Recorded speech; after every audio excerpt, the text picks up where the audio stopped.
This is Kurt's setting, not mine. Like many of you, and thank you for your feedback, I haven't really felt satisfied about our land acknowledgements. For me, they've come to feel kind of hollow, without heart or meaning. In a conversation I recently had with members of this congregation's Native Connections Initiative, I learned that they and the tribal members that they talk with, we're all looking for a more meaningful and true connection among us all. What is true is that it is still a struggle to move towards justice.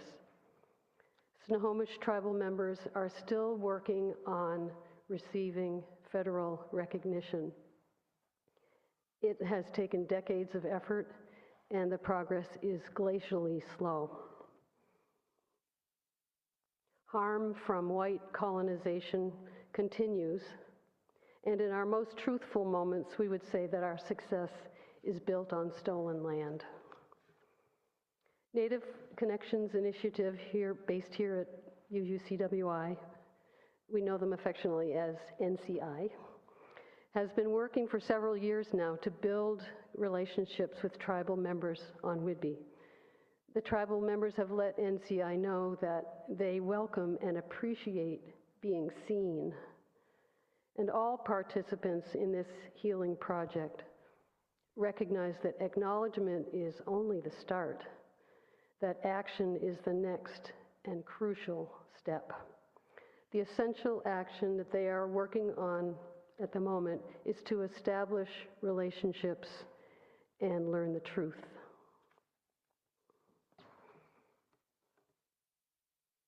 Welcome to the Unitarian Universalist Congregation of Whidbey Island. My name is Ruth Richards. My name tag must have gone on walkabout because I couldn't find it out there this morning. But I am so grateful for your presence and the fact that you've chosen to spend your time this morning with us here. Whether you are certain or uncertain, searching or settled, a newcomer or a long-timer, you are welcome here. Today, the Visual Arts Committee is opening a new show in the Gallery of Art. And you are all invited. The show is representing artists who are all members of this congregation. And the committee's purpose for the Gallery of Art is to celebrate art as an expression of the connection between creativity and spirituality. Committee members will also demonstrate their artistry by way of coffee and refreshments after the service. So please join us. Our speaker this morning is the Reverend Kurt Hoelting. Kurt grew up by the shores of Puget Sound, working summers as a commercial fisherman and wilderness guide in Alaska for the past 50 years, a graduate of the University of Washington and Harvard Divinity School. He is now a United Church of Christ ordained minister and Zen student who has blended his love of wilderness exploration with an equal passion for exploring the wild within. A mindfulness teacher in a variety of contexts, he served as head guide with Inside Passages, leading mindfulness-based sea kayaking expeditions in the Tongass region of southeastern Alaska. He makes his home now on Whidbey. So let's light the chalice.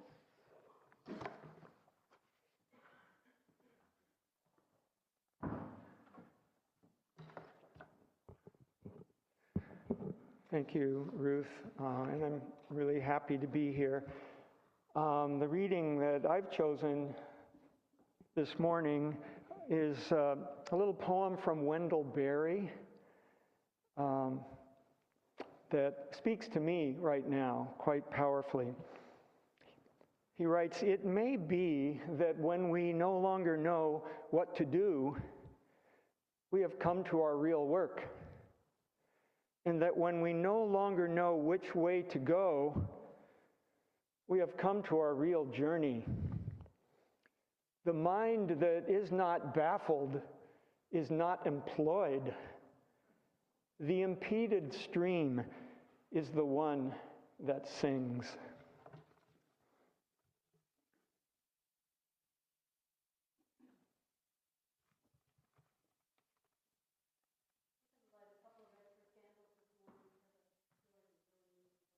Light.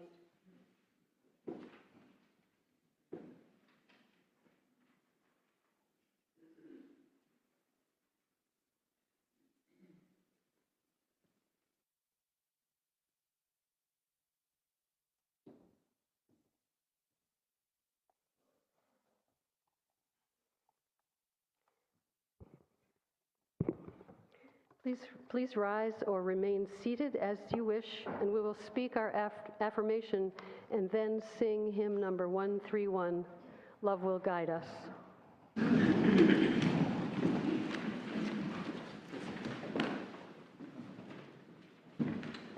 Love the spirit of this congregation and the service to its entirety. This is our great covenant, to dwell together in peace, to seek truth in love, and to help one another.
The title of this morning's sermon, The Wisdom of Uncertainty, is for me kind of an aspirational attention getter. Pairing together the words wisdom and uncertainty challenges me to figure out how monks, meditators, peacemakers, and deeply generous, inclusive, optimistic people live by an idea that seems to embrace a contradiction. What are the nuances of uncertainty and certainty? Is certainty even risky? Is it ever risky? Or maybe it's uncertainty that puts us at risk. I wanted to learn a little bit more about this work from people whose life is to study it.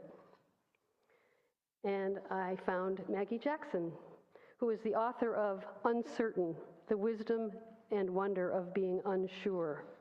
She says this: humans naturally need answers, and so typically find that they are averse to uncertainty. With a presidential election, war erupting in multiple zones, rising climate volatility, and a myriad of other types of flux, it's easy to feel overwhelming angst for the future and see certainty as a beacon in a darkening time. but a wave of new scientific discoveries reveals that learning to lean into uncertainty in times of rapid change is a promising antidote to mental distress, not the royal road to angst, as many of us assume. A growing body of evidence suggests that skillfully managing uncertainty in the face of what is murky, new, or unexpected is an effective treatment for anxiety, a likely path to building resistance, and a mark of astute problem-solving ability. Learning to contend with uncertainty won't completely fix the problems of our day, but at the start of a new year rife with high-stakes unknowns, we should rethink our outdated notion of not knowing as being a weakness, and instead discover uncertainty as a strength. Studies of the pandemic era offer an illustration of the links between uncertainty and flourishing. Ohio State researchers have found that adults who scored high on a measure of intolerance of uncertainty were more likely to struggle with stress and anxiety during the pandemic. Akin to a personality test, an uncertainty intolerance assessment gauges people's tendency to see unknowns as a threat rather than a challenge. During the pandemic, higher levels of uncertainty intolerance were associated with being in denial, disengaging from life, and substance abuse. In contrast, those who have more tolerance for uncertainty were more likely to accept the realities of the situation.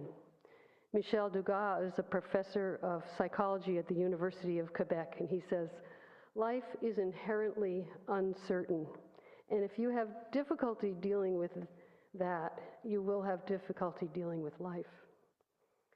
Tolerating uncertainty doesn't merely help us to accept life's unpredictability, it also readies us to learn and adapt. Each day, the brain uses honed mental models about how the world works to process a shifting environment. When we meet something unexpected, a neural prediction error signals a mismatch between what we assumed would occur and what is actually happening. That uneasy sense of not knowing actually triggers a host of beneficial neural changes, including heightened attention, heightened working memory, and sensitivity to new information. The brain is preparing to update our knowledge of the world. Dr. Martin Luther King, whose assassination predated the science around uncertainty intolerance, must have known this on some level, for he said, "Faith is taking the first step, even when you can't see the whole staircase."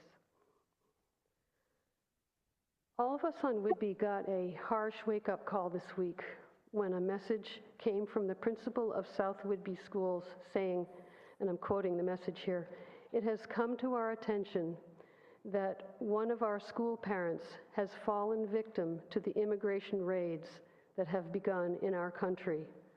Our hearts go out to their spouse, children, and friends."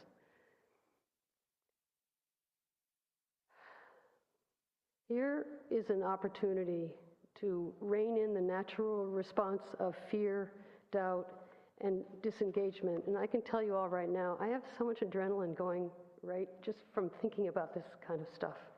It's terrifying. But try to replace that with action, perhaps starting with contacting your local, state, or federal elected representatives, or maybe learning a little bit more about immigration law, whatever it takes for you to try to feel like you can have some kind of agency in a situation like this. Still, this is a terrible, terrible situation. UUCWI's pastoral care team urges any and all of us to contact them if you need help or support. Their email is pastoralcare@UUCWI. You can also find that email address on the website under the contact menu.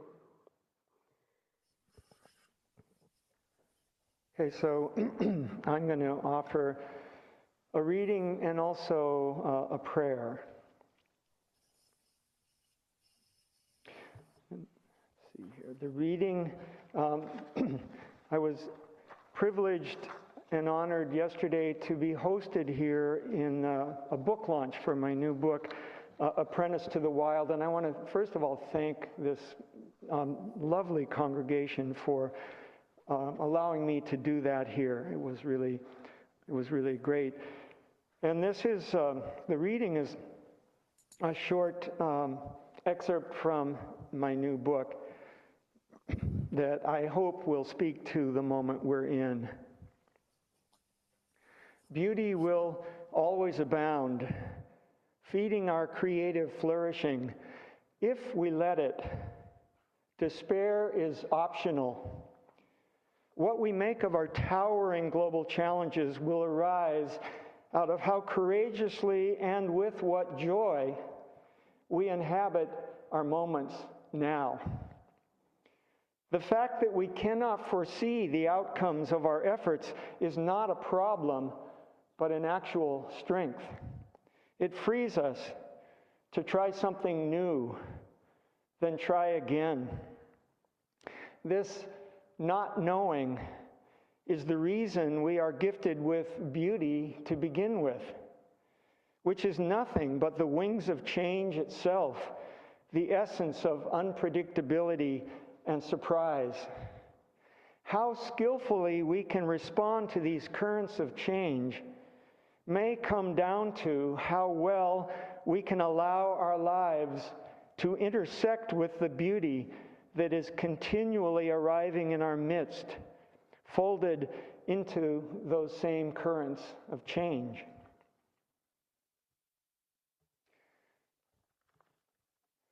And I wanted, given the extremity of circumstances that we are all living into and living through, I just wanted to offer this little prayer.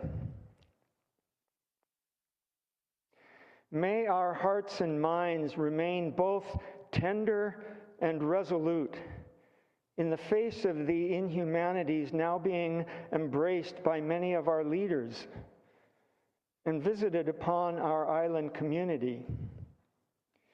May these actions driven by fear and hatred strengthen our resolve rather than weaken it to act with kindness, respect, and compassion in every sphere of our lives in relation to everyone we meet. May we come together as a community, perhaps in ways we have not done before, to stand shoulder to shoulder with those who are suffering the most, while extending our compassion also to those in official roles who may be being forced now to act against their own deepest values and aspirations. May we strive in the process to meet the darker elements of our own nature with the healing power of loving kindness toward ourselves when anger and fear threaten to disable our own capacity to be instruments of that kindness and love. May it be so in our deepest heart. Amen.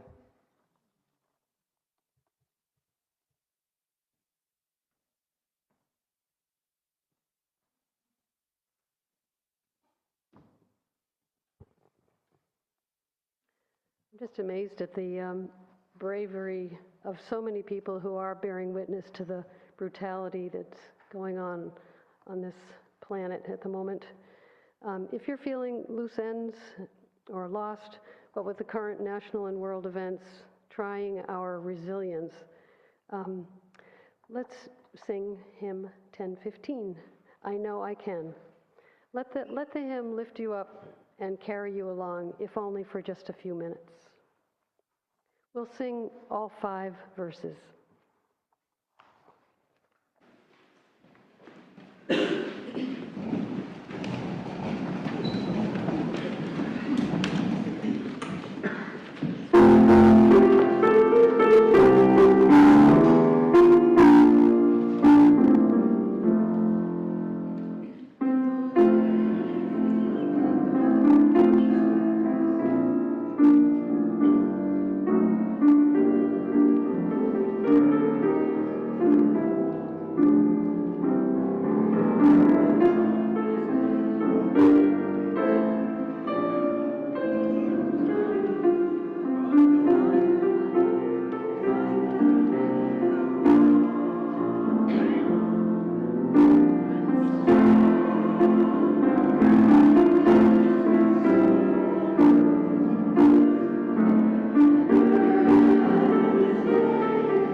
UUCWI as an organization experiences its own uncertainty at times.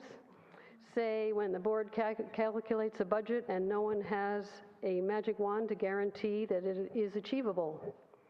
But you have shown over and over, week by week, that this congregation is something you value in your life and want to support. As we pass the baskets with gratitude and listen to Heidi play a suite in A minor, I thank you for your generosity and for your constancy.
So I appreciated, Ruth, your reflections from Maggie Jackson's book, Uncertain, because I've recently read that book too, and it does seem to be appropriately up right now. The whole sort of question of how we work with, live with, embrace or don't embrace uncertainty in our lives, and whether uncertainty is an opportunity or a curse. and I think because we are in a moment where uncertainty is so viscerally present, there are many opportunities in that sort of that spiritual question. It's very much a question of spiritual practice in my mind. So I want to reread Wendell Berry's little poem again. It may be that when we no longer know what to do, we have come to our real work. And that when we no longer know which way to go, we have come to our real journey. The mind that is not baffled is not employed. The impeded stream is the one that sings. So, as Ruth pointed out earlier, this is very counterintuitive in many ways, I think, in some ways to the way our brains are wired.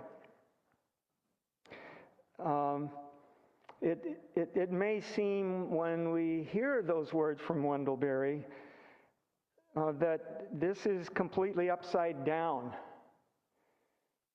Isn't our work to know exactly what to do in any given set of circumstances? And isn't it our job in life to know exactly where we are going, how to get there, and to be sure we arrive on time?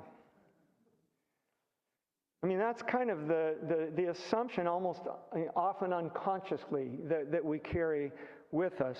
And I think it's a big reason why it's so bewildering to arrive in a set of circumstances that feel out of our control, and that we don't see the path through in obvious ways that are familiar to us from our own past.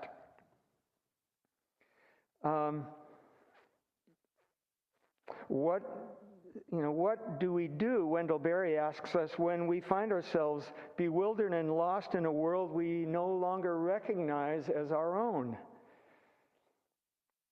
It may come in the death of a loved one, or in a sudden, unexpected divorce, a terminal diagnosis, or in a cataclysmic wildfire, as we just all bore witness to in California over the last couple of weeks.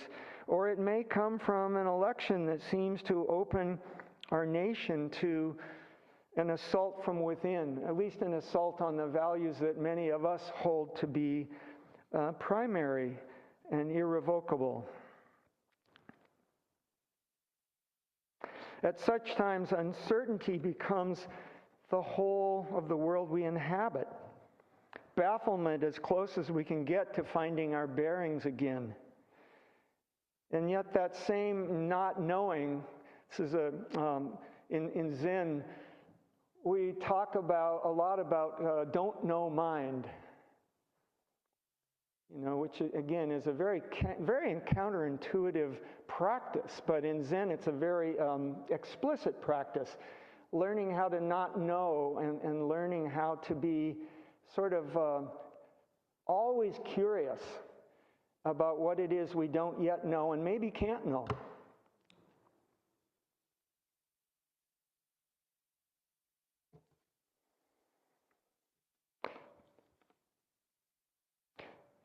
So the picture that was up on the screen earlier of the crazy man in a kayak jammed in ice, that was my brother Kim Hoelting, and I was the one who took that picture 50 years ago. So I was there as well in the same circumstance. That was a situation of uncertainty that maybe wasn't the wisest, choice to make. But that experience was really formative for me, and many of the things it was really risky, and I don't recommend it even to my younger self. But I'm grateful that I had a brother who kind of helped me get out onto the wild edge a lot further than I might otherwise have done on my own, and that encounter with sort of radical wildness, radical uncertainty, had a lot to do with the choices I made in my life later on that I do talk about in my book, Apprentice to the Wild.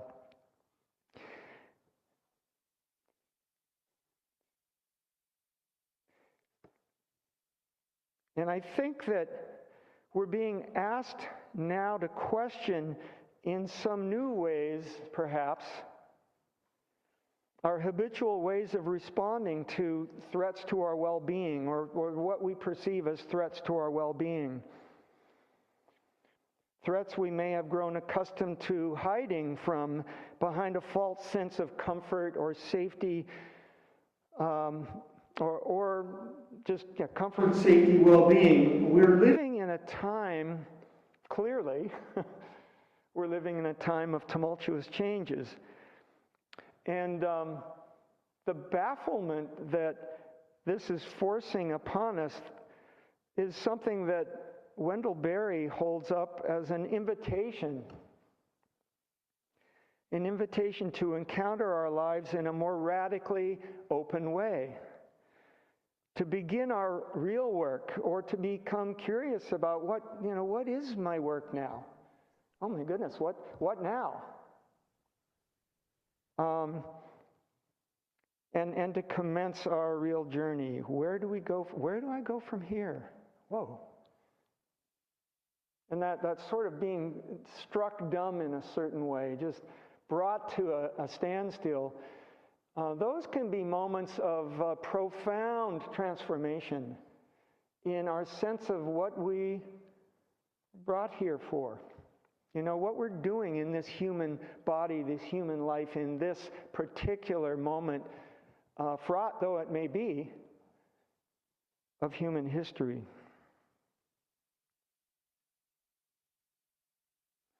So to allow our legitimate bafflement to teach us what we have refused to learn until now, perhaps, that our own safety and well-being is tied to that of everyone else, and that failing to respond to the truth of that fact can place our own lives in jeopardy as well.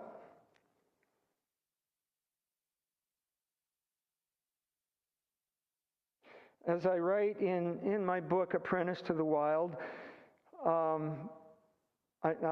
one of the themes that I've grappled with my whole life and that I seek to give some voice to in my book is, you know, what is an appropriate relationship with risk? And what are the costs of, you know, trying to banish risk from our lives? I think that's up right now. Would you agree?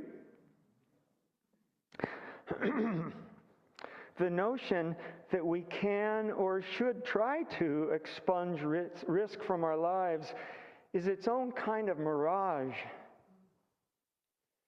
We live in a profoundly risk-averse culture, and that flight from risk carries its own hidden dangers. Life was never supposed to be risk-free. My choice to become a commercial fisherman and wilderness guide, actually coming out of having been an ordained minister, especially in a place with the extremes that Alaska dishes up, was a choice to live willingly with risk. Or, maybe more accurately, to revive a relationship with risk that we can too easily fool ourselves into thinking we can live without. One feels most alive when the most is being asked of us, or when one's life is most starkly on the line. And I would suggest that many aspects of our lives are pretty starkly on the line right now. In truth, our lives are, and this is, you know, I say this as a minister, and I say this to fellow practitioners, spiritual practitioners. In truth, our lives are always on the line. It was never otherwise and never supposed to be otherwise. A fact that we do our best to ignore. Humans are creatures who give birth and die, who are bound into the cycle of life and death together with all other creatures, never knowing in what instant, as Gary Snyder has said, the table will be set around us. That's the end of that quote from my book. My own relationship with risk and uncertainty has not lessened since I ended my work in Alaska, but taken new forms as I've moved into my elderhood. I no longer battle storms in the Gulf of Alaska or lead people on through remote Alaskan wilderness areas. My pull now is toward a more direct exploration of the human wild. And that has led me in some ways even further from my comfort zone in recent years than the wilderness of Alaska. It was that same bafflement at what was happening in my country that led me on some unexpected new journeys, each with its own element of risk. over the 3 years since I retired from leading wilderness trips in Alaska. One was a 200-mile walking pilgrimage through southern Mexico 3 winters ago. More than once on that trip, I found myself camping with Central American refugees, risking everything to walk north toward the hope of a new life in America. The stories they told of the suffering that had driven them to take such a risk challenged me to rethink my own world of privilege and stripped some of the binders off my own heart. Without that experience among Central American refugees, it would never have occurred to me a few months later, when Russia invaded Ukraine, to travel to Szczecin, Poland, to volunteer in the Ukrainian refugee crisis unleashed by that war, or to accept an offer a year later from my Polish host, Szymon Olbrachowski, to lead a week-long Zen peace vigil in Kyiv, Ukraine, in the summer of 2023.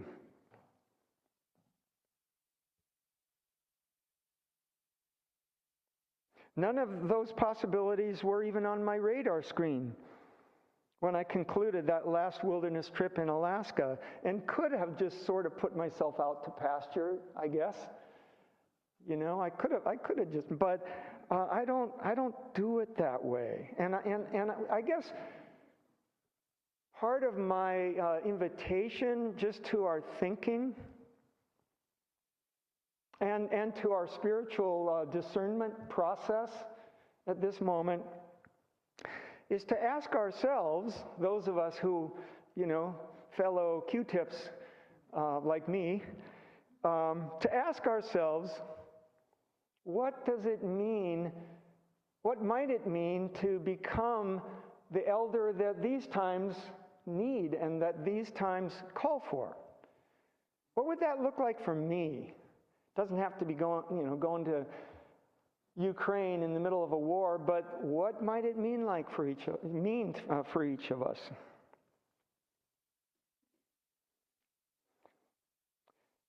And when I finished my last trip in Alaska, and a career that had, a fair amount of external risks built into it, all I knew was that the future was more open for me than it had been in decades, and that I was now free in a way I had never been before to give myself away.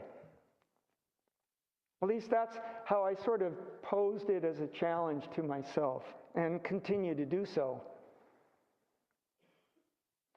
And to take new kinds of risks to become the kind of elder that I think these times demand of me. For me, the question of where I am most needed now and how I may be asked to put my life on the line in new ways I might not previously have imagined is a question I find both exciting and unexpectedly life-giving.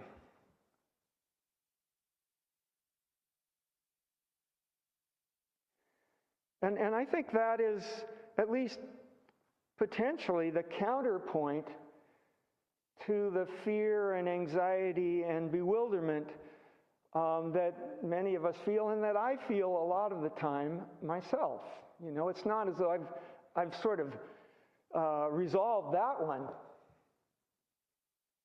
It's a spiritual practice. It's a decision, a choice to engage in a practice of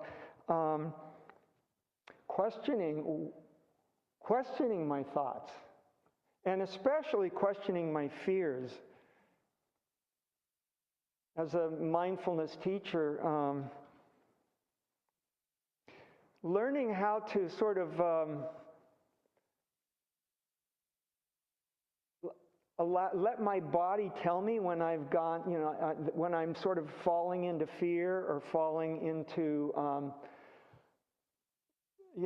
falling into intolerance or falling into rigid thoughts, rigid beliefs. It shows up in the body in a way that I've learned to kind of pay attention to. So it's not that I don't do that, it's that my body tells me pretty routinely, stop, look, step back. What's going on here, Kurt? What's going on here? How am I limiting myself if I continue on this little track? What's the alternative? Despair is, in fact, optional in that sense. It's not mandatory. It's not baked in, as it sometimes feels, because the mind can be so kind of caught in the conviction that we know what the future is going to bring and it's going to be bad.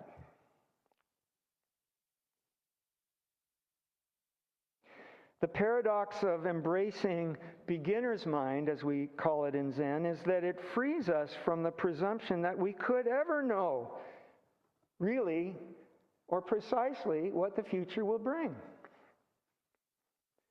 The future is, from that point of view, from the point of view of a practice of uncertainty, it's always more fluid than we think, and always open to our creative imagination until it too has become the present moment. When we're in the moment we're in, we see we see what's going on. But when we imagine the future, it's just our kind of story we're telling ourselves that could change 5 minutes from now in ways that we can't yet imagine. Right?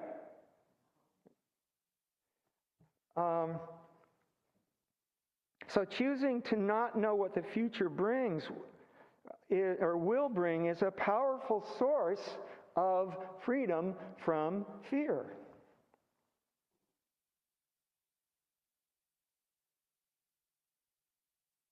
And then the practice of addressing our fears as they arise, our anxiety as it arises, is a practice of returning to the open-endedness of what the future actually,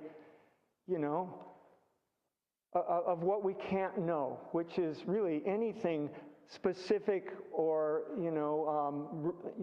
verifiable about what's going to happen a week from now, a month from now, a year from now, or 5 minutes from now.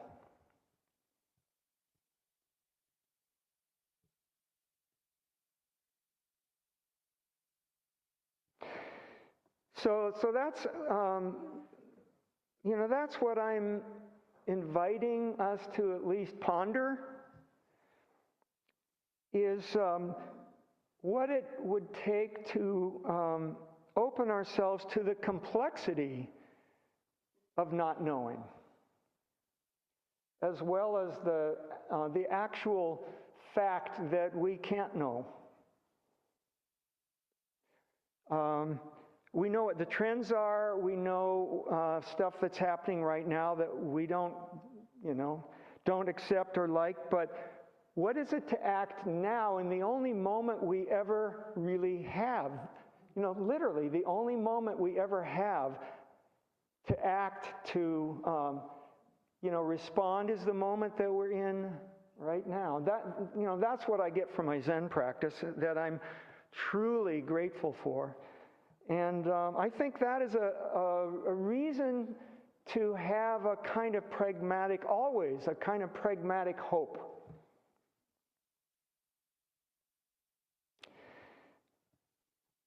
There's a saying,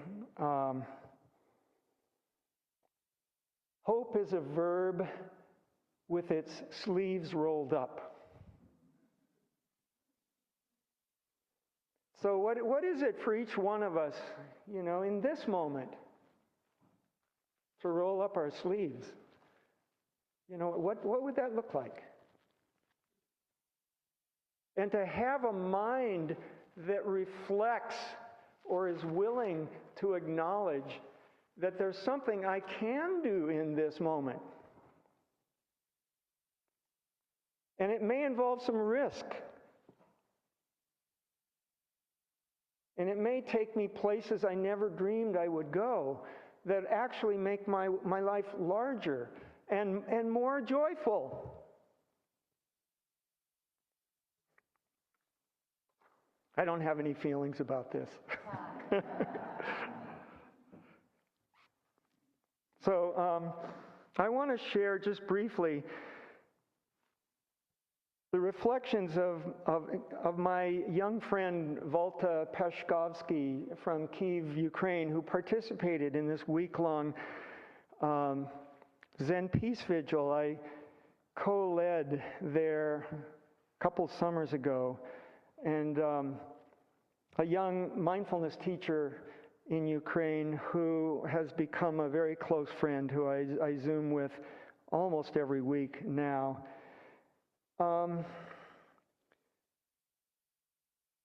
And his response to, many of us, and I confess I've had the thought at different times that, before this last election, that if the election doesn't go the way I wanted, man, I'm out of here.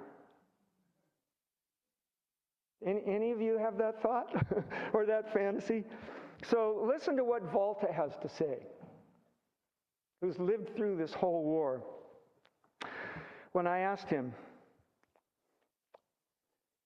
he said, in the beginning of the full-scale invasion, when everything went crazy, with so much uncertainty, and you didn't know how long it would last or whether you would survive, a total crush of reality is how he put it.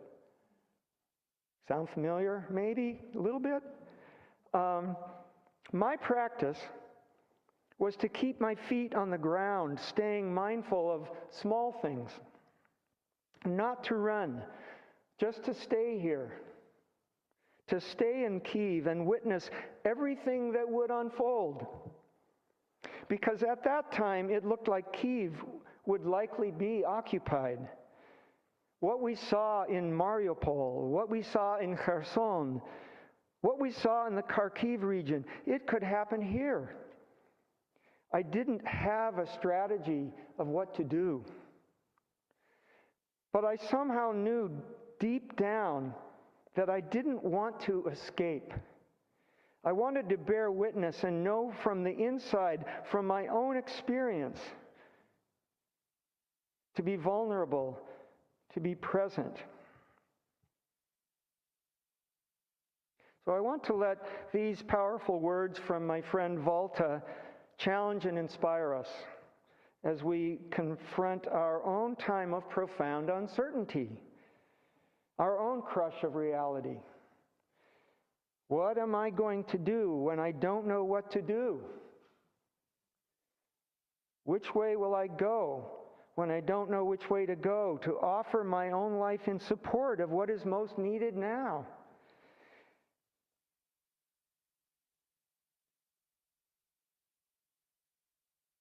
Caring without even knowing how to help. That's how Volta described what we were doing in Kyiv. Caring without even knowing how to help. And that, he said, was a great help. Thank you.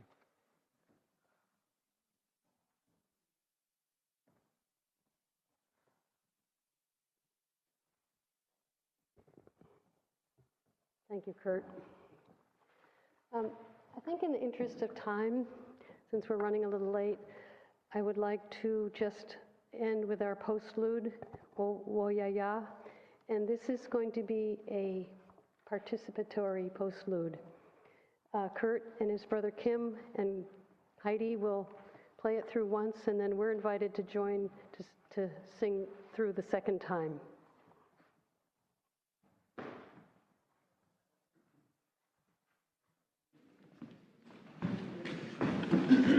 We'll give you 15, 20 seconds to leave the room if you'd like.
Thank you, everybody.